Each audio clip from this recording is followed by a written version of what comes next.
ओम शांति शांति शांति। ओम कांति शीतामृषतिनिन्दितशारदिन्दुर् युतरैकतो विलसिता नसिताङ्गशोभा वृन्दावनेऽपि कृतया मुनगाङ्गसङ्गमो राधामुकुन्दयुगलं तदहं नमामि। कृष्ण त्वदीयपदपङ्कजपञ्जरान्तये अद्यैव मे दिशतु मानसराजहंसः। प्राणप्रयाणसमये कफवातपित्तैः कण्ठावरोधनविधौ स्मरणं कुतस्ते। काषायं यज्ञसूत्रं सुजिवपुषि तथा चोद्भपुण्ड्रं च भाले यस्यास्ते दक्षहस्ते कलिकुमतिगिरीन्द्रेन्द्रवज्रं त्रिदण्डं संसाराग्निप्रशान्ते घृतजलममलं दारुपात्रं पवित्रं श्रीविश्वक्सेनसूरेः पदकमलयुगं श्रेयशेषं श्रयामि। तस्मै रामानुजार्याय नमः परमयोगिने यः श्रुतिस्मृतिसूत्राणाम् अन्तर्ज्वरमशेषमत्। बोली श्री यज्ञ पुरुष भगवान की। श्रीमन्नारायण नारायण नारायण श्रीमन्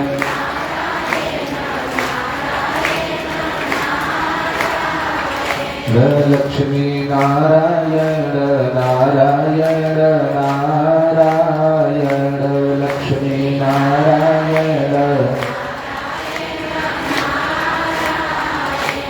श्रीमन्नारायण नारायण नारायण श्रीमन्नारायण श्रीमन्नारायण नारायण नारायण श्रीमन्नारायण भजमन्नारायण नारायण नारायण भजमन्नारायण नारायण नारायण। बोलिए नारायण भगवान की। भागवत भगवान की। श्री गुरुदेव भगवान की जय जय। श्री राधेश्याम। परम मंगलमय परात्पर अखिलेश्वर अखिल कोटि ब्रह्मांड नायक अकारण करुणा मृणाले सर्वेश्वर सर्वांतर्यामी ब्रजजन चंदन नंद नंदन वसुदेवनंदन प्रभु श्री वासुदेव की वांगमय विग्रह श्रीमद्भागवत महापुराण परमाराध्य हृदयाराध्य प्रातः स्मरणीय नित्य वंदनीय पूज्य श्री गुरुदेव भगवान के श्री युगल चरण कमलों में प्रणिपात करते हुए श्रद्धा भाव भक्ति के साथ बैठ करके भगवत कथाओं का रस स्वादन कर रहे गांव के आसपास के क्षेत्र से दूर दराज से स्थानीय गांव से पधारे हुए समस्त भगवत भागवत आचार्य चरण चंचरित धर्मानुरागी सज्जन वृंद सीता सावित्री अनुसुईया की चरित्र को अनुकरण करने वाली श्रद्धा में वात्सल्य देवियों उपस्थित विद्वत वृंद संत वृंद भक्त वृंद व सन्मुख बैठे परम संत श्री विजय राघव स्वामी जी महाराज यज्ञानुष्ठान में लगे समस्त भक्त वृंद। आइए चल रहा संहिता के माध्यम से कल हम सभी लोग जो है सत्य मुक्ति की चर्चा सुने थे। परीक्षित महाराज पूछे थे कि गुरुदेव, जिसके पास में 7 दिन का समय हो उसके लिए क्या करना चाहिए? उस म्रियमाण पुरुष का लक्षण क्या होना चाहिए? क्या सुनना चाहिए? क्या कहना चाहिए? किसका स्मरण, किसका भजन, किस नाम का जाप करना चाहिए, किसका ध्यान करना चाहिए? तो वही सुखदेव जी महाराज जो है क्रम मुक्ति का वर्णन किया, वो सत्य मुक्ति का वर्णन किया। मतलब ये हुआ कि जिसके पास अवधि है, समय है, तो थोड़ा सा धीरे धीरे तैयारी करे आसन प्राणायाम आदि का। जिसके पास समय नहीं है तो तत्क्षण जो है थोड़ी सी आसक्ति, थोड़ा सा जो है झुकाव जो है संसार में हटा करके जगदीश्वर में मन को लगाए और संपूर्ण ब्रह्मांड में, सारे जगत में, सारे जगदीश्वर का स्वरूप का दर्शन करना चाहिए। अपने हृदयाकाश में प्रादेश मात्रम पुरुषम वसंतम, वो चतुर्भुज नारायण विराजमान है, ऐसा ध्यान करना चाहिए। और ऐसे ध्यान करते करते सिद्ध हो जाता है, धारणा हो जाती है, फिर समाधिस्थ हो जाते हैं, जीव से वेक हो जाते हैं। और फिर जो है जीव का जो परम कर्तव्य, परम लक्ष्य, परम उद्देश्य जो बनता है, यानी कि परमात्मा की प्राप्ति, तो फिर उसकी परमात्मा की प्राप्ति हो जाती है। यही बात जो है शुकाचार्य महाराज बोले। और बोले कि देखो, जीवन में किसी भी प्रकार की कामना हो, य कामः सर्व कामो वा मोक्ष कामोरुदारधिः तीव्रेण भक्ति योगेन यजेत पुरुषः परम। एक बड़ी बात है, लोग कहते हैं कि श्री लक्ष्मी नारायण भगवान के आराधना करते हैं तो वर्षों बाद में फल मिलता है, बिल्कुल। और शिव जी की आराधना करते हैं तो बहुत जल्दी फल मिल जाता है। लेकिन यहाँ सुखदेव जी महाराज बोले कि परीक्षित अकाम, एक अकामी होता है, दूसरा सकामी होता है। अकामी का मतलब किसी प्रकार का कामना नहीं है, उन्हें स्वर्ग की कामना है। और कितनी बढ़िया बात, हमारे यहाँ तो आचार्यों ने, गुरुजनों ने, महापुरुषों ने मोक्ष मांगा ही नहीं है। मोक्ष का हम करेंगे क्या प्रभु? बोले कि फिर क्या करना है? बोले कि भगवान से बार बार प्रार्थना करोगे, हे प्रभु हम कहीं भी जाएं, किसी शरीर में जाएं, तो आपके चरणों से हम अलग न हो पाए, आपकी भक्ति से अलग न हो पाए, आपके भक्तों से हम अलग न हो पाए, और आपकी सेवा, आपकी भक्तों की सेवा करने का सौभाग्य प्राप्त होता रहे। ऐसा नहीं कहा कि हमको मोक्ष हो जाए, हम प्रभु किसी शरीर में जाए, आपकी सेवा से, आपके भक्तों से हम अलग न हो पाए, ये बहुत बड़ी बात है। तो अकाम यानी किसी प्रकार की कामना नहीं है। और दूसरा क्या कहा, यानी कि जिसको कुछ भी नहीं चाहिए उसकी हम बात करते हैं। यह अथवा जिसको बहुत कुछ चाहिए, सर्व कामो वा, सभी कामना, बहुत शिक्षा है, सारा, तो क्या करना चाहिए? तीव्रेण भक्ति योगेन यजेत पुरुषः परम, तीव्र भक्ति के द्वारा भगवान नारायण जो है, यानी जिनको श्रीमन नारायण कहते हैं, पुरुषोत्तम कहते हैं, वासुदेव कहते हैं, परमात्मा कहते हैं, उन परमात्मा को भक्ति के साथ में, तीव्रता के साथ में, श्रद्धा के साथ में यजन करना चाहिए। और यजन करने से महाराज सब कुछ सिद्ध हो जाता है। बोल गोविंद भगवान की। परीक्षित, यही जीवन का उद्देश्य है, और नहीं तो जीवन की सार्थकता। ये तो कोई कहे कि हम बहुत अच्छे हैं, कल में थोड़ा सा बात रखा था, तो एक बात याद रखिएगा, तरवः किं न जीवन्ति भस्त्रा किं न ससन्तुत न खादन्ति न मेहन्ति किं ग्राम पशवो परे। यदि जीवन जीने की बात है, अच्छा जीवन तो हम भी जी रहे हैं ना, हम भी जी रहे, आप भी जी रहे हैं। ये जितने भी जानवर हैं, पशु हैं, पक्षी हैं, कीट हैं, पतंग है, मच्छर है, जानवर है, सब सारे लोग जी रहे हैं, बेचारे सब जी ही रहे हैं। तो बोले कि तरह किम जीवंती, तो हमारे जीवन में, हमारे जीने में अब वृक्षों के जीने में क्या अंतर है? वृक्षों में प्राण है तो नहीं तो फिर कैसे बढ़ते हैं, फलते हैं, फूलते हैं, फिर सूख जाते हैं। तो सजीव तो वृक्ष भी होते हैं, निर्जीव। तो निर्जीव और जीव में अंदर की जीव बढ़ता है, अगर उसमें प्राण है। तो वृक्षों के जीवन और आपके जीवन से क्या लाभ है? हाँ? तो उनके जीवन से हमारे जीवन भिन्न होना चाहिए, भिन्नता कुछ होनी चाहिए।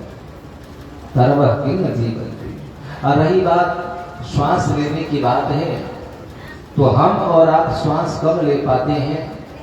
लोहार जो होते हैं, जो लुधुकनी होती है, वो तो बिजली सिस्टम हो गया है, तो देखना उसमें से बार बार श्वासाएं लेती है, हवा आती है और आग को प्रज्वलित करती है, लोहा तप जाता है, लोहा गर्म हो जाता है। तो लोहार की धोकनी जो है मनुष्य से ज्यादा श्वास लेती है, लेकिन उसकी श्वास का और फिर अन्य जीव जो श्वास लेते हैं उनका कोई महत्व नहीं है। याद रखना, मैं बताया था कि श्वास श्वास पर कृष्ण भजी वृथा श्वास नहीं खोए, ना जाने या श्वास की आवन हो या न हो। बात है, यदि एक श्वासाओं की कीमत, एक बार श्वास आई गई, इसका कीमत हम 1000 रुपया दें तो क्या ज्यादा है? क्या नहीं ज्यादा है, छोड़ो ना, 1000 रुपया तो कम है। यदि श्वासाओं की कीमत, एक श्वास की कीमत 1,00,000 रुपया भी हम दिए तो भी कम पड़ जाएगी, क्योंकि श्वासाएं अनमोल है। इसका तो तब पता चलता है जब शरीर से प्राण निकल जाता है, तब पता लगता है। तो श्वास का दुरुपयोग अच्छी बात हो, जो श्वासाओं के दुरुपयोग तो दूसरे को नहीं, खुद की दुरुपयोग किया करते हैं। और श्वास का सदुपयोग करने वाले स्वयं का सदुपयोग करते हैं। ज्यादा प्रमाद में रहने वाले, ज्यादा आलस में रहने वाले, ज्यादा जो है बेतुकी की बात करने वाले, फिजूल में समय को बर्बाद करने वाले, वो अपना बर्बाद करते हैं, दूसरे का नहीं करते हैं। इसलिए बुद्धिमान वो होते हैं जो समय का सदुपयोग करते हैं।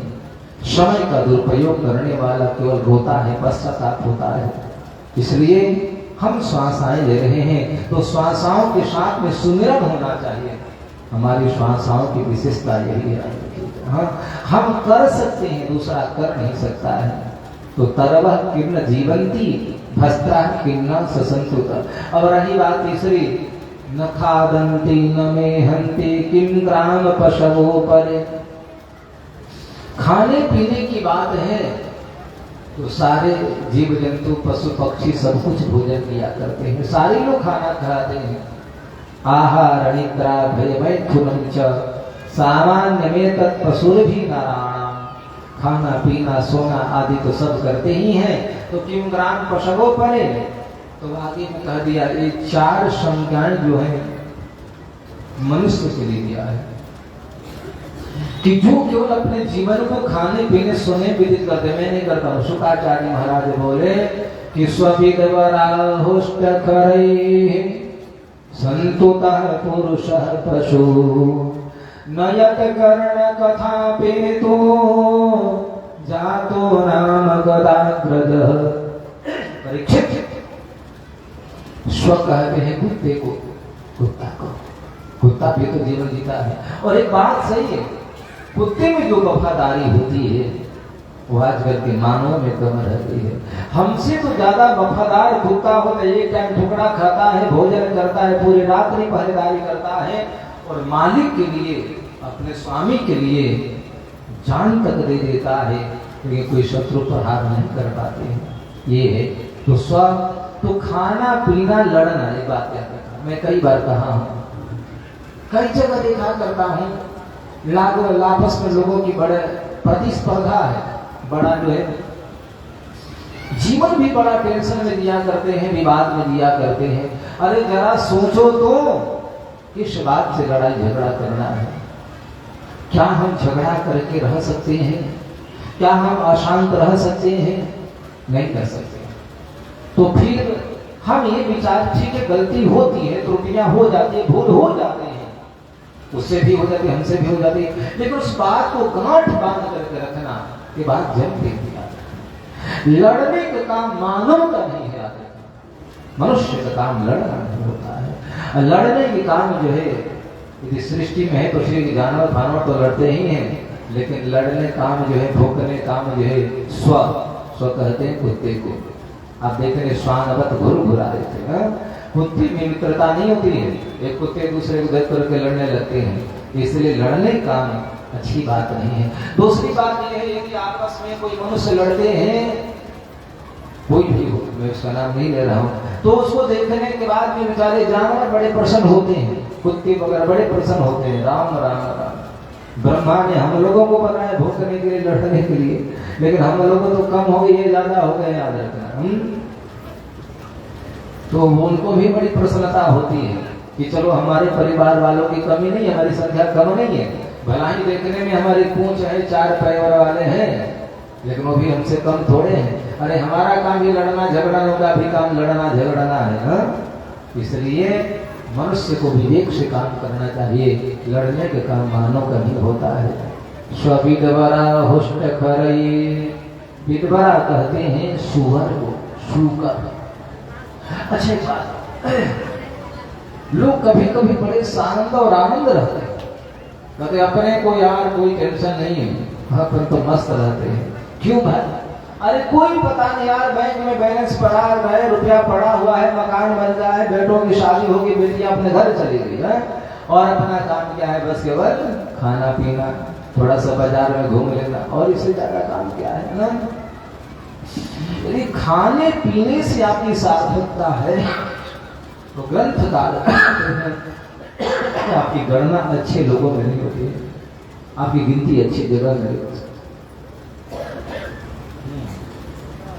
बता, क्योंकि खाने पीने सोने काम दुनिया में है किसी का, तो शूकर का काम है। गधा तो बेचारे ईंट भी ढोते हैं, पशु तो पैर तो खेत में चलता है, कुत्ते और कुछ करते हैं, लेकिन मैंने देखा भी सुअर से कोई काम, शूकर से कोई काम नहीं लेता है। उसका काम एक ही है, खाते पीते घूमते हैं, अब बस वही बड़ा भोग भाग कर, तो स्विद बड़ा हो। इसका मतलब ये हुआ कि जो मनुष्य अपने को इसमें ही अपने को अच्छे मानते हैं, अपने जीवन में कोई जिम्मेदारी नहीं है, याद रखना, अब भगवान की कृपा से कुछ नहीं करना है, और ये बड़ी भूल है। हम कुछ नहीं करें तो हो नहीं सकता है। गीताकार श्री कृष्ण बोले कि अर्जुन, नहीं कश्चित क्षणमपि जात तिष्ठत कर्मकृत्, एक क्षण भी बिना कुछ किए नहीं रहोगे, याद रखना। एक क्षण भी बिना कुछ किए हम नहीं रह सकते हैं, क्योंकि कार्यते ह्यवसः कर्म सर्वः प्रकृति निर्गुणैः, सब प्रकृति के अधीनस्थ है। हम यहाँ पर आए हैं तो कुछ न कुछ करेंगे, हम बिना कुछ किए नहीं रहेंगे। अब ये बात है कि बिना कुछ किए नहीं रहेंगे तो उससे बढ़िया है कि हम कुछ बढ़िया चीज करें ताकि बढ़िया लाभ हो। हम बिना कुछ किए नहीं रहेंगे तो फिर अच्छे काम करें ताकि उसका लाभ हमको भी मिले और समाज के लोगों का भी लाभ मिले, और नहीं तो फिर करो करो। और खाने पीने सोने की बात है तो फिर उसको देख करके शूकर बड़े प्रसन्न रहते हैं। हमसे कई लोग कहे कि स्वामी जी चिंता में जाते हैं, बड़ी परेशानी होती है। एक बार अवसर आया है, मांगने का मौका मिला है, हतोत्साहित होने से काम नहीं चलेगा, भागने से काम नहीं चलेगा, जान बचाने से। अरे गांव में तो बहुत सारे लोग रहते हैं, एक गांव में 2-2 हजार लोग हैं, लेकिन आता कौन है, याद रखना, नहीं जाते हैं। वही आता है जिस पर परमात्मा ने कृपा कर दिया है, या परमात्मा के काम को जो अपना मानता है। बात याद रखना, इतने बड़े गांव, इतने बड़े क्षेत्र हैं, लेकिन आप आंकलन करेंगे, थोड़ा सा देखेंगे तो चंद लोग हैं, याद रखना, और सब उसी में खा रहे पी रहे सो रहे। रही बात खेती का, मैं विरोध नहीं करता हूँ, लेकिन सोहनी बोनी खेती कटाई फटाई तो हम जीवन भर करते हैं और आगे करना भी, याद रखना। जिस दिन मरेंगे उस दिन तक करना पड़ेगा, लेकिन सच है कि अभी जो आयोजन हो रहा है 1 साल बाद होने वाला नहीं है, इसमें जो हम कर लेंगे फिर आगे मौका नहीं मिलने वाला है। तो भाग्यवान भाग्यशाली लोग होते हैं जो कुछ करते हैं, और नहीं तो भैया खा पी के सो जाना तो फिर सोते ही हैं, तो उसकी संख्या जो है, उसकी गिनती जो है स्विदवरा कहे शूकर को। यानी कि आप खा पीकर खाली घर में मच्छरदानी में घुस के सो गए, आपको देख करके शूकर बड़े प्रसन्न होते हैं कि हमारे परिवार वाले मेरे ही जैसे हैं, हमारा भी काम है खाना पीना सोना, इसका भी काम वही है। इसलिए दोनों शब्द को हटाना है, शुकर से भी हटाना है और कुकर से भी हटाना है। सभी बना होस्ट खरई है। अच्छा एक ऊंट होता है, ऊंट है? अच्छा कुछ लोगों का जीवन का शुकर की तरह हो गया, कुछ लोगों का कुकर की तरह, लड़ने वाला काम कुकर और खाकर सोने वाला काम नहीं करने वाला काम शुकर, और एक तीसरा हो गया उष्ट्र खरई। सभी बड़ा उष्ट्र होता है। अच्छा एक बात कहूं, कहीं से भूल से ये तो कोई संपदा आ गई, भूल से कोई पद मिल गया, हम अनाधिकारी हैं, लेकिन कहीं से कोई वस्तु प्राप्त हो गई तो पता है उनके जीवन में अभिमान हो जाता है। कुछ लोग तो अभिमान करते हैं कि हमसे भी कोई बढ़िया है क्या, हमसे भी कोई बलशाली है क्या, हमसे भी कोई धनिक है क्या, हमसे भी बड़ा कोई जिम्मेदार है क्या, हमसे भी बड़ा कोई मनीन है क्या, हमसे भी बड़ा कोई श्रेष्ठ है क्या। तो बात याद रखना, अपनी तक देखते हैं तो दुनिया नहीं दिख पाती है, थोड़ा देखना है तो अपने निगाह से नहीं दूसरे की दृष्टि से देखो। अपनी सौंदर्यता, अपनी सुंदरता, अपने गुण तो सब में दिखते हैं। आप देखा दर्पण के सामने ये तो कोई ऐसे लोग हैं थोड़ा सा सुरभीन होता है, और वो भी व्यक्ति जब दर्पण के सामने जाकर तो बोले कि हमसे भी कोई सुंदर है क्या, चाहे नाक टेढ़ा हो चाहे मुंह टेढ़ा हो, लगता है वो भी जब बात क्या बात है। और लेकिन दूसरा जब आता है तो उसके अपने सुंदरता का भान पता लग जाता है हम कितने सुंदर है। इसलिए याद रखना, ऊंट जो होते हैं ना अभिमानी होता है, ऊंट झुक कर नहीं रहता है। और एक बात याद रखना, जीवन में जो पद है ना वो कोई पद हो सकता है, ये किसी का पद रहा है क्या, नहीं रहा है। वो सिपाही हो, पुलिस हो, दरोगा हो, आईजी हो, डीआईजी हो, डॉक्टर हो, सब अरे बड़े बड़े मिनिस्टर, बड़े बड़े पदाधिकारी आए यहाँ चले गए, सब पद छीन जाते हैं। दुनिया का एक पद है जो मिलने के बाद छीना नहीं जाता है, तो पदाभिमानी नहीं होना चाहिए। और पद जानते हैं कौन सा पद हमसे छीना नहीं जाता है, वो है विष्णु पदम निर्भयम।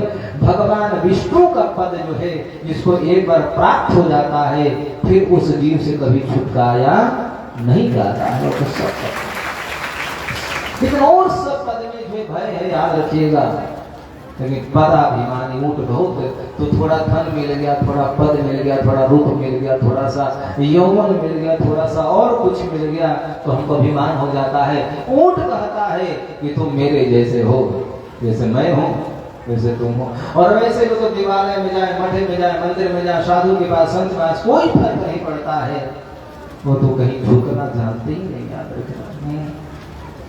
अब चौथा रह गया, इसलिए अभिमान नहीं करना चाहिए।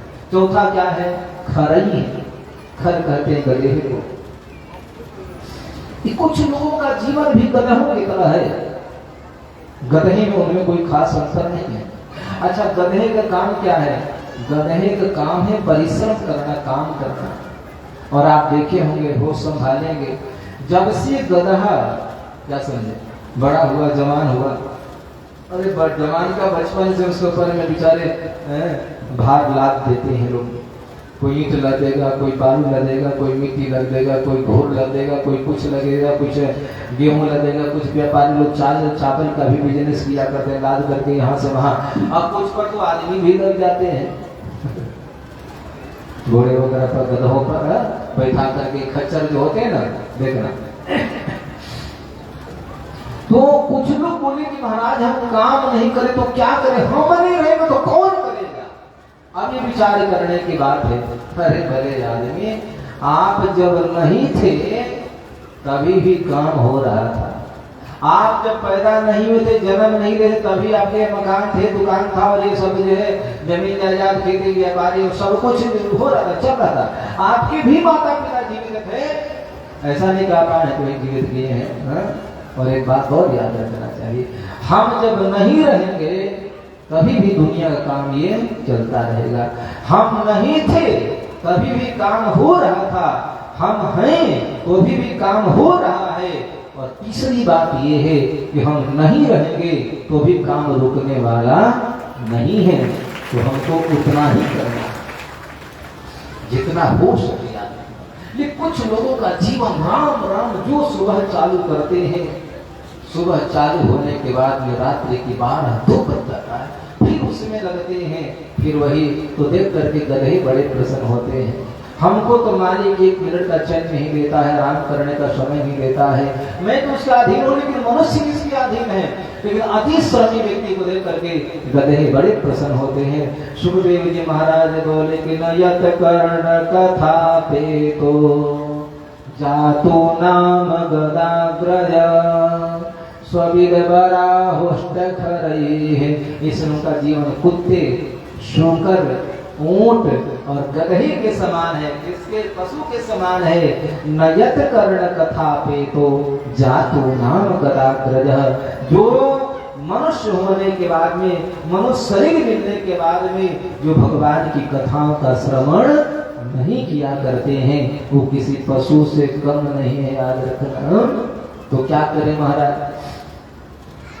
सुखदेव जी महाराज बोले कि परीक्षित एक काम करो कि पीले बतोरो क्रम विक्रमान्मये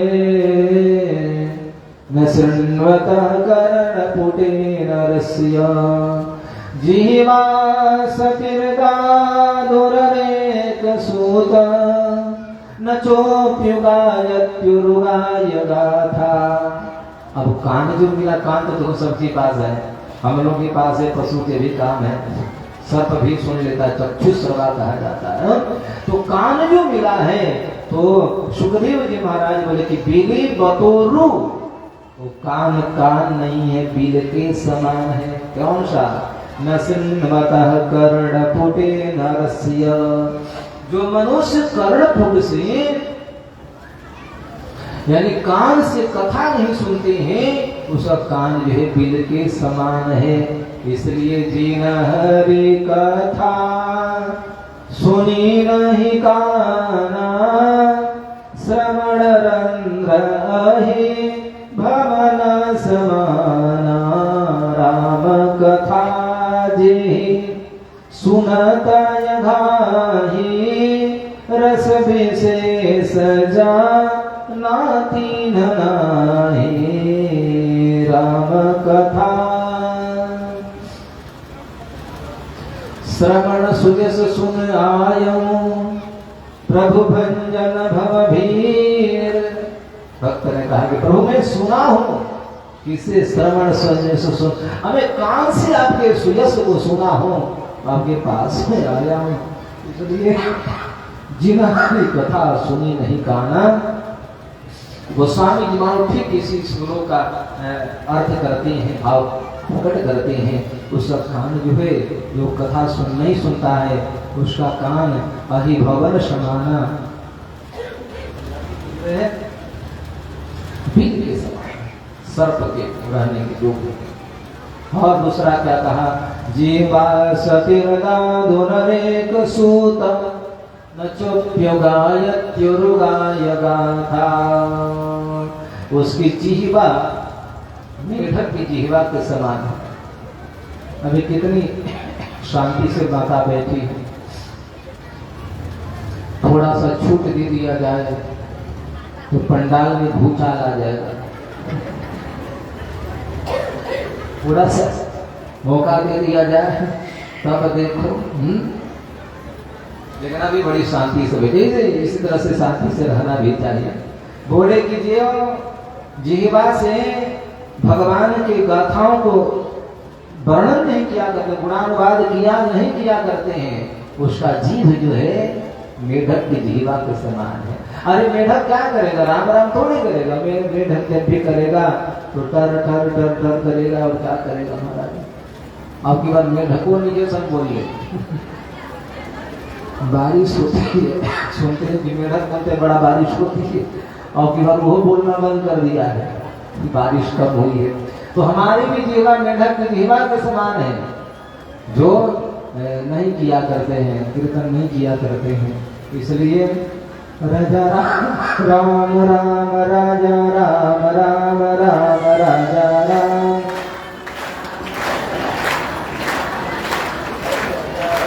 राम राम राजा राम राम राम राजा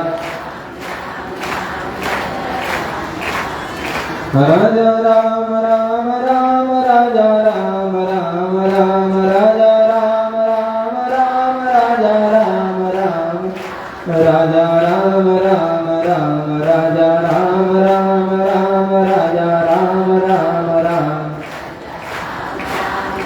ऐसे जहां पे बैठे ना वहां पर करते रहना चाहिए। यमराज के दूतों ने यमराज से पूछा कि प्रभु मैं आज के बाद नौकरी बंद कर देता हूँ, मैं अब नहीं जाऊंगा किसी को पकड़ने के लिए, क्योंकि जाता हूँ तो भगवत दूत हमको पकड़ करके पिटाई करते हैं, मारा करते हैं, तो क्या करें भाई। बोले कि तो एक काम करो बच्चे में तो लो, मैं नहीं जाऊंगा। यमराज जी बोले कि एक बात याद रखना, उसको पकड़ के लाना अपने पास में। किसको?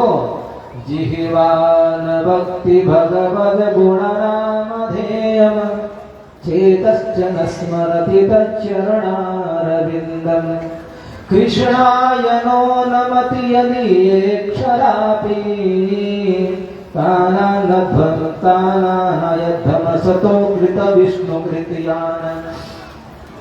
यमराज जी अपने सेवकों से बोले, हे सेवकों, घबराने की बात नहीं है, तुम संसार में जाओ, संसार में जाकर उनको अधमात्मा मनुष्यों को पकड़ करके मेरे पास लाया करो, फिर मैं कुट करके पीट करके फिर ठीक करूंगा, डंडा से पिटाई करके ठीक करूंगा। बोले क्या करोगे महाराज, किसको लाना है?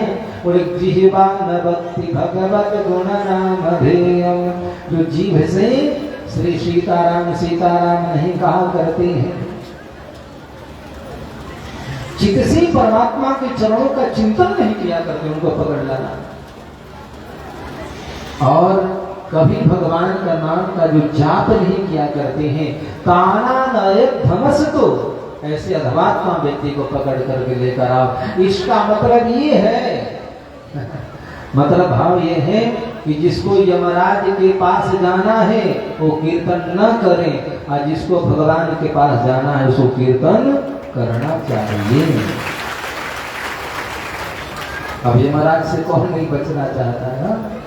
तो यमराज से बचने का सीधा साधा यही उपाय है, बस केवल राम जी के नाम का आश्रय ले लो, कीर्तन का आश्रय ले लो, तो उसका जीभ जो है मेढक की जिह्वा के समान है, कह दिया। आगे कहा कि भारः परम पट्ट किरीट जुष्ट मत्युत्तमांगम नममे मुकुंद शाको करोन करोन कुरुते शपर्या हरिल्लसत कंचन कंकड़ौवा। उसका शीर भार के समान है, शीर भारम परम पट्ट किरीट जुष्ट, उसका सिर भार के समान है। बात याद रखना, कुछ ऐसे दरबार होते हैं जहाँ पर जाकर के अपने को बिल्कुल समर्पित हो जाना चाहिए। वहाँ फिर वो ठाकुर का दरबार हो, राम दरबार हो, संत दरबार हो, गुरु दरबार हो, माता पिता हो, वहाँ पर तो फिर होना ही नहीं, तो कुछ भी नहीं होना चाहिए, अहम नाम की चीजें नहीं होनी चाहिए। अब बोले करिए तो सिर भार के समान है, जो सिर जो है भगवत चरणों में प्रणाम नहीं करते हैं। और शाकौ करोन कुरुते सपरिया, उसका हाथ कैसे है? शाकौ करो, वो हाथ जो है शव के समान है, मुर्दे के समान है। कौन सा हाथ? जो सेवा नहीं किया करते हैं, कुरुते सपरिया सेवा। इसका मतलब ये हुआ कि हाथ से सेवा करना चाहिए। गोस्वामी जी लिखे, कर से कर्म करो विधि नाना मन राख्यो जहाँ कृपा विधाना। मतलब ये हुआ कि हाथ से सेवा करो, हाथ सेवा में लगा रहे और मन जो है परमात्मा के चरणों में लगा रहे। मन अलग लगा रहे और हाथ अलग लगा रहे, यानी शरीर भी लगा रहे और साथ साथ में मन भी लगा रहे। हरे लसत कंचन कंकड़ौवा। और चाहे कितने भी हाथ में कंगन पहन लो, चूड़ी पहन लो, ब्रासलेट आप पहन ले, कलावा बांध ले, वो सब बेकार है। हाथ में कितना भी आभूषण धारण कर ले, लेकिन वो सब करना न करना के बराबर है जो भगवान की सेवा नहीं किया करते हैं। हम तो कहते हैं ये सेवा का सौभाग्य सबको प्राप्त नहीं होता है, कुछ ही लोग होते हैं। और एक बात याद रखना, आज सेवा कर रहे हैं ना तो कल मिलेगा। हम तो कई बार कहते हैं यज्ञ नारायण की ऐसी कृपा है परमात्मा की ऐसी कृपा है कि भगवान कभी उधार नहीं रखते हैं और उसी पर तो सृष्टि चल रही है। इसलिए तो कृष्ण ने कह दिया कि अर्जुन कर्मण्येवाधिकारस्ते मा फलेषु कदाचन, तुम्हारा अधिकार कर्म में है, अकर्म करो तो फल मैं जरूर दूंगा। अकर्म ही नहीं करेंगे तो फल कहाँ से मिलेगा। नियतम कुरु कर्म कई बातें कहा, इसलिए हाथ से सेवा करो। और बरहायते ते नयने नराणाम लिंगानि विष्णु नरिक्षतो ये, उसका आंख मोर पंख के समान है। बरहायते ते नयने नराणाम, वो आंख मोर पंख के समान है। इन आंखों से भगवान विष्णु का, भगवान नारायण का प्रतिमाओं का, श्री विग्रहों का दर्शन नहीं किया करते हैं। मैं तो कई बार कहता हूँ, गांव वाले हनुमान जी बेचारे सोचते हैं कि कोई भगत आए 100 ग्राम लड्डू लेकर आ जाए। ये गांव वाले हनुमान जी को तो हम नहीं चढ़ाते हैं, लेकिन हम प्रयास करते हैं। क्या पता है कि हम विश्वनाथ जब भी काशी में जाते हैं तो संकट मोचन हनुमान जी पहुंच जाते हैं। गांव वाले शंकर जी पर कोई नहीं जल चढ़ाता है, लेकिन बैजनाथ धाम में देखो तो गांव के शिवालय में तो जाते भी नहीं लोग। वैसे कोई गलत भरा हो पंडित जी बता दे तो अलग की बात है, लेकिन हम दूसरे जगह बैजनाथ धाम अन्यान जो है रामेश्वर वगैरह जाते हैं। हम रामेश्वर का बैजनाथ धाम के और वहां का विरोध करना मेरा धर्म नहीं है। हम ये कहते हैं कि फल ही तो लेना है। जो शिव जी वहां बैठे हैं वही शिव जी तो आपके यहाँ है, वो स्वयं में प्रतिष्ठित है, इनको प्रतिष्ठा किया गया है। और एक बात याद रखना, जो लाभ आपको केदारनाथ जाकर के जल चढ़ाने से होगा, पैसा खर्च करने के बाद में जो होगा, वही लाभ जो है गांव में जो श्रद्धा से शिव जी का मंदिर बना करके या जीर्ण क्षीर्ण मंदिर ही क्यों नहीं पड़ा हो, वो शिवालय में जाकर हम जल चढ़ा दें तो वही पुण्य, वही लाभ हमको प्राप्त होगा। लेकिन हमारी आस्था नहीं बन पाती, विश्वास नहीं हो पाता है। इसलिए गांव में मंदिर हो तो हर गांव के लोगों को 24 घंटा में एक बार जाना चाहिए। हमारे यहाँ काली मंदिर है, आपके यहाँ भी काली मंदिर है, हनुमान मंदिर भी हुआ करता है, तो हम लोग का प्रयास करें तो जो इधर उधर लगते हैं 24 घंटा में सुबह या शाम जाए, वहाँ थोड़ी झाड़ू लगा दें, थोड़ा तुलसी का पौधा लगा दें, थोड़ा सा पार्क टाइप पर बनाए, थोड़ा चबूतरा बना दें, ताकि हम ग्रामीण लोग आकर प्रेम से यहाँ बैठकर थोड़ा चर्चा करें, धार्मिक चर्चा करें, मन को शांति मिले। लेकिन वहां तो बैठ नहीं सकते हैं, इसलिए वो आंख जो है मोर पंख के समान है, जो भगवान विष्णु की प्रतिमाओं का लिंगानि विष्णु निरीक्षतो ये। इसका मतलब कि प्रतिदिन हमको भगवान का दर्शन मंदिर जाना चाहिए। पादौ दृढां ध्रुवजन्म भाजौ क्षेत्राणि नानो ब्रजतिर्हरिर्वा। बोली उसका पैर जो है ध्रुव वृक्ष के समान है। किसके समान है? पादौ दृढां तौ ध्रुवजन्म भाजौ, उसके पैर वृक्ष के समान है, जो अपने पैर से कभी जो तीर्थाटन नहीं किए हैं, अपने पैरों से यात्रा नहीं करते हैं। वो कैसे हैं? बोले कि क्षेत्र की यात्रा नहीं करते हैं, यानी कि तीर्थों की यात्रा नहीं करते हैं। परमात्मा अवकाश दिया हो, समय दिया हो, तो पैर की उपयोगिता करने के लिए, सदुपयोग करने के लिए हमको तीर्थ यात्रा करनी चाहिए। तीर्थ यात्रा करने से पैर का सदुपयोग होता है। और उतना ही नहीं, बोले कि वो जो है हृदय जो है भारम परम भारह, वो हृदय पाषाण के समान है, जो भगवत कथाओं को सुनने के बाद में द्रवित नहीं होता है। भगवत चर्चाओं को सुनने के बाद में, किसी दीन को देखने के बाद में, दुखिया को देखने के बाद में, किसी बेचारे असहाय लोग, कमजोर लोगों को, विपन्न लोगों को देखने के बाद में हमारे दिल में दया नहीं आती है, हृदय में दया नहीं आती है, तो हृदय हृदय नहीं है, वो हृदय पत्थर के समान है।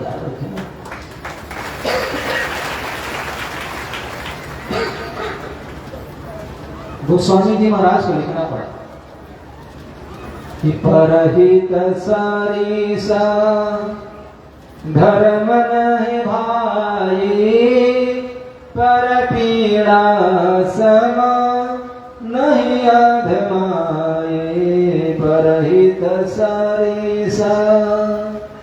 ये बात दो बात एक है देव पूजा और एक जो है जीव पूजा।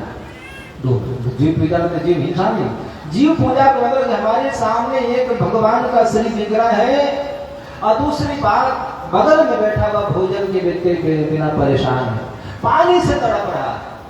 और पता है शास्त्रों में जैसा कि उल्लेख है, यहाँ जीव पूजा और यहाँ शिव पूजा है। एक बात याद रखना आज के बाद, हमारा जीवन श्रेष्ठ था, हम जा रहे थे शिव पूजा के लिए जा रहे थे। क्या? शिव पूजा यानी प्रतिमा पूजा के लिए जा रहे थे। जहां तो रहे थे कि शिव पूजा के लिए जा रहे थे, लेकिन देखा तो जीव एक तड़प रहा था, जीव एक बिलख रहा था, जीव एक दुखी था, जीव एक परेशान था। वो पानी के बिना हो सकता है या फिर भोजन के बिना हो सकता है और किसी से परेशान हो सकता है। फिर एक बात याद रखना, शिव पूजा के लिए जा रहे थे, जल लिए थे, भोग लिए थे, सब कुछ, तो हम क्या करें? यदि जीव परेशान है तो बात याद रख लेना, शिव की पूजा को छोड़ करके यदि जीव की पूजा कर लेंगे तो जीव का भी आशीर्वाद मिल जाएगा और शिव का भी आशीर्वाद मिलेगा। तो आप ये कहेंगे महाराज तो फिर शिव जी को छोड़ देंगे। अब जीव पूजा के बाद में, उसके मदद करने के बाद में, तब जाकर हम शिव पूजा कर सकते हैं।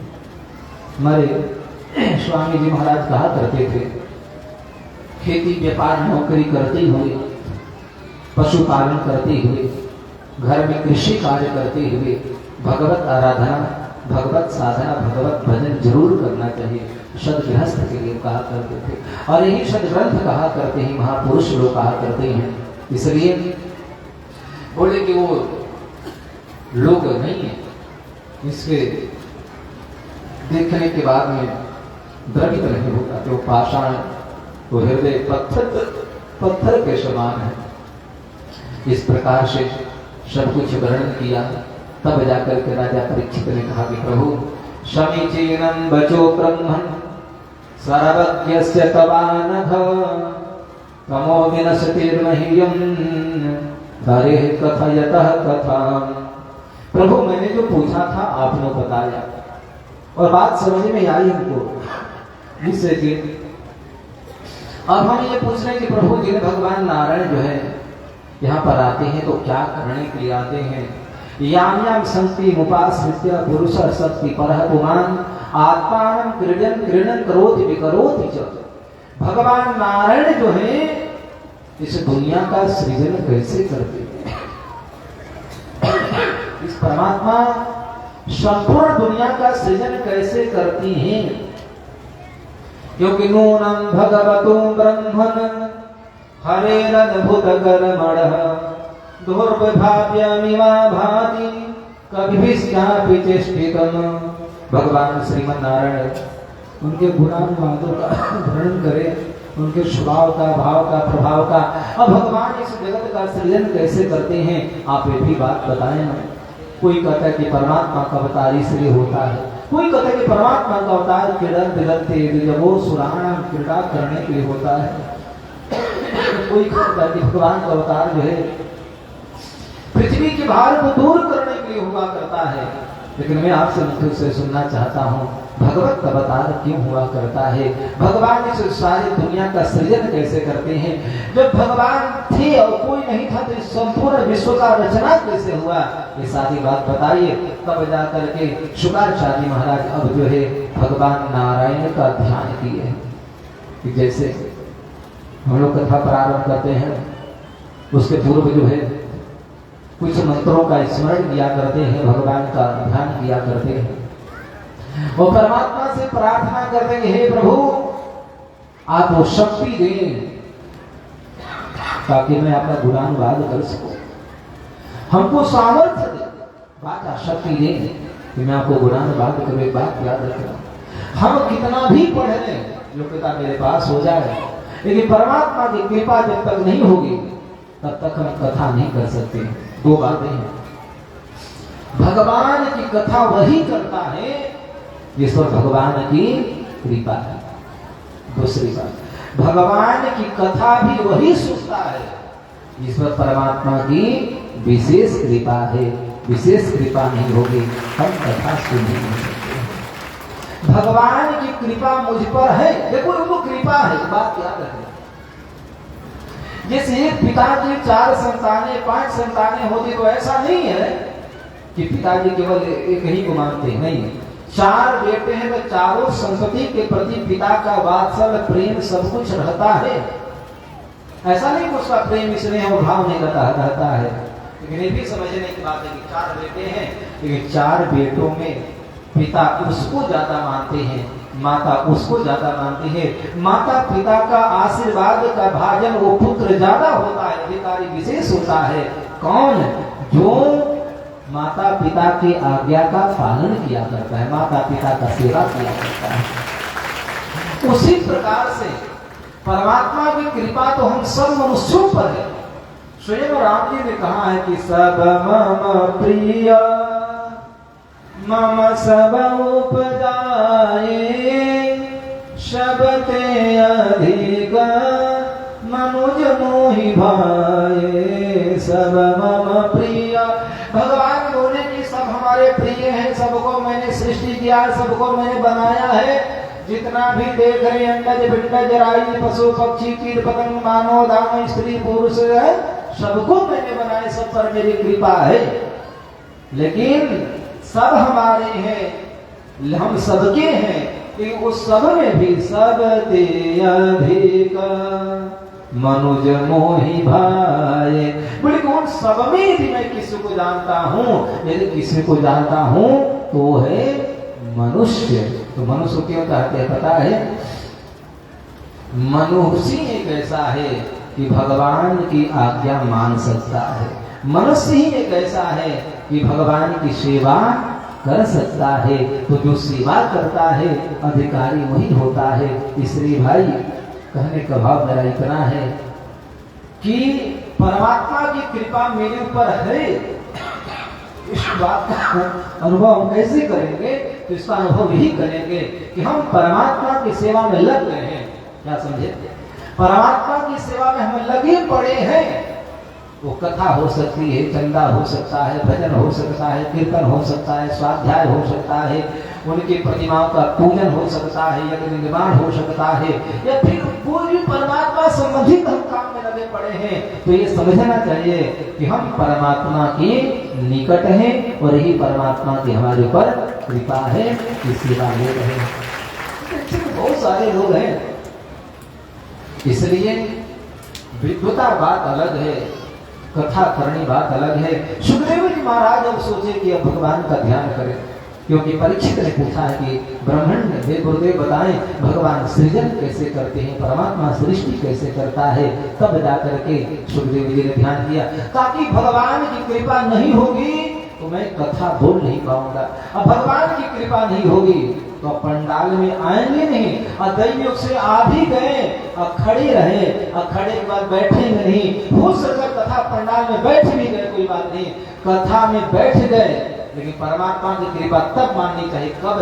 कथा पंडाल में आप बैठ गए हैं, लेकिन जिस दिन कथा आपके भीतर बैठ जाए तो समझना कि परमात्मा की कृपा हो गई। कथा पंडाल में तो सारे लोग बैठा करते हैं, कथा पंडाल में तो सब लोग बैठे, लेकिन क्या कथा सब में बैठती है? नहीं बैठती है। फिर पंडाल में बैठने का लाभ क्या है? तो आज से इस बात को भी गांठ मान लेते, हम कथा पंडाल में आए, हम बैठे, लेकिन कथा में बैठने के बाद यहाँ से जाएं तो कथा की बात को हम भीतर बैठा कर जाएं।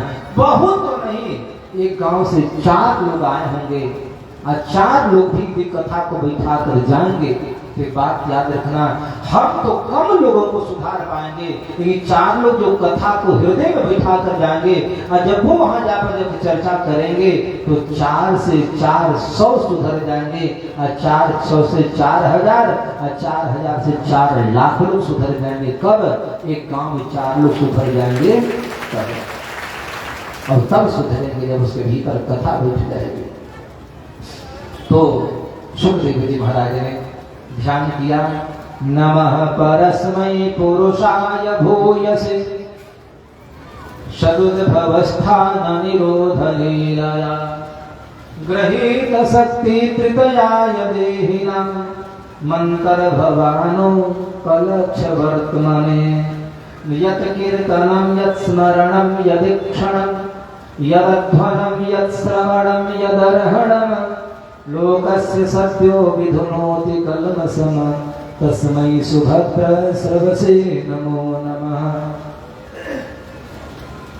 तपस्विनो दानपरायशस्विनो मनस्विनो मन्त्रविदां वरिष्ठं क्षेमं न विन्दन्ति विना यदर्हणं तस्मै सुभद्र श्रवसे नमो नमः। श्रियापति यज्ञपति प्रजापति धीयापति लोकपति धरापति नमः परस्मै पुरुषाय भूयसे। मैं परम पुरुष भगवान नारायण को प्रणाम करता हूँ जिन्होंने अपनी ही शक्ति को गृहीत शक्ति तृतयाय देहिना, अपने ही शक्ति की बात याद रखना। धामना स्वीन सदा निरस्त कुहकम सत्यम परम धीमहि, प्रथम श्लोक में चर्चा है ध्यान प्रथम शब्द में। तो धामना स्वीन इसका मतलब ये हुआ कि परमात्मा में जो शक्ति है वो किसी और की शक्ति नहीं, याद रखना। हमारे भीतर जो शक्ति है वो परमात्मा शक्ति है। आपके भीतर जो शक्ति है परमात्मा की शक्ति है। आपके भीतर जो ज्ञान है दिया हुआ ज्ञान है।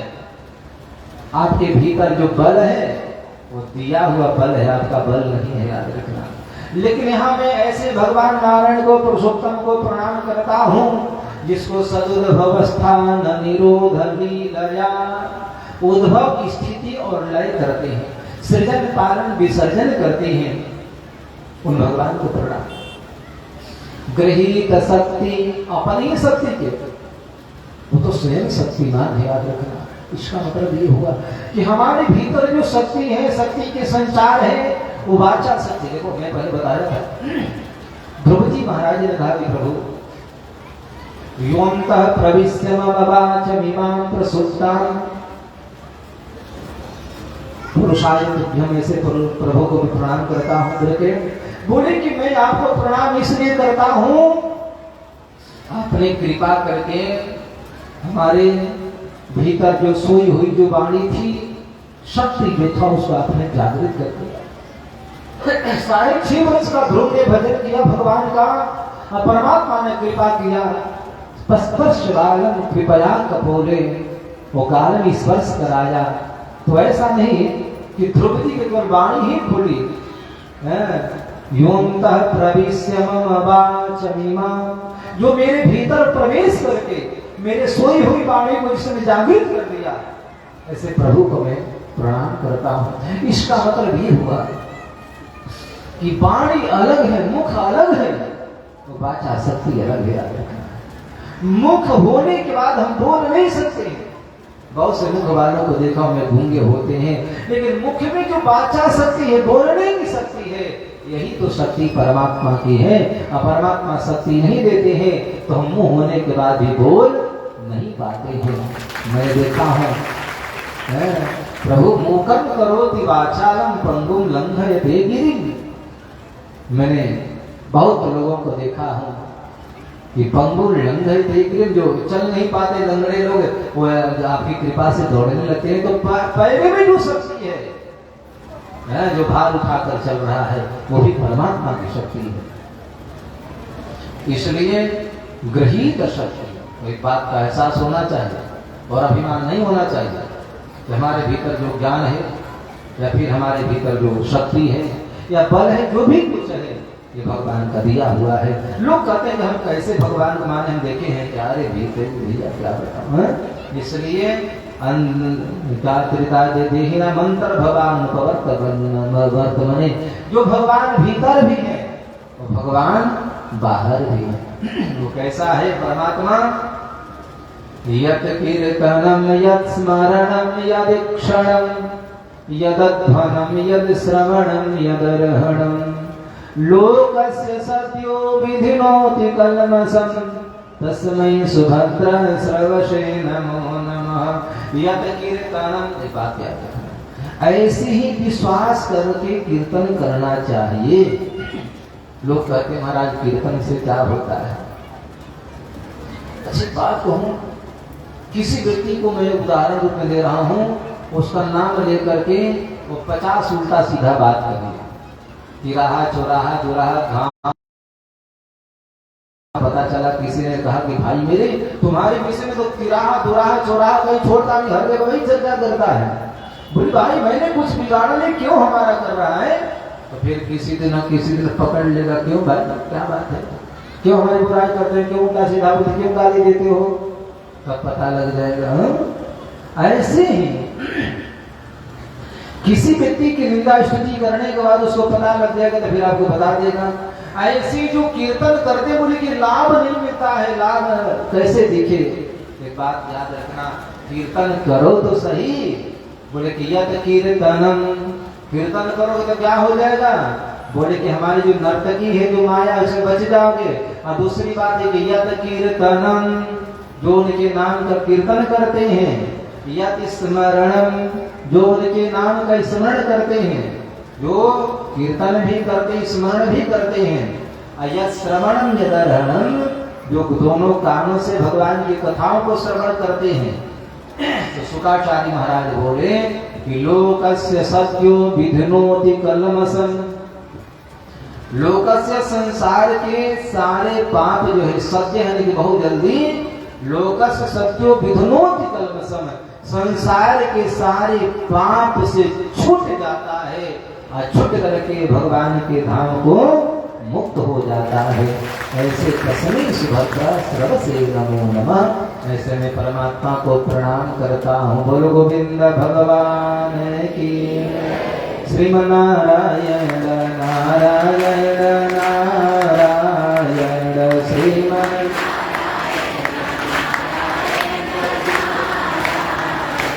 लक्ष्मी नारायण नारायण नारायण लक्ष्मी नारायण।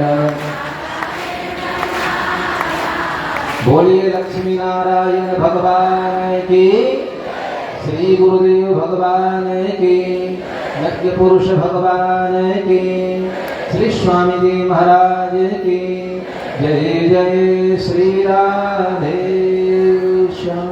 प्रेम से बोलिए यति यतिराज श्री सुंदर राज स्वामी जी महाराज की, श्री त्रिदंडी स्वामी जी महाराज की। देखिए अब यज्ञ बहुत नजदीक आ चुका है। माताओं ने तो अपना दम दिखा दिया, बहुत कम समय में बहुत सारे काम कर दिए।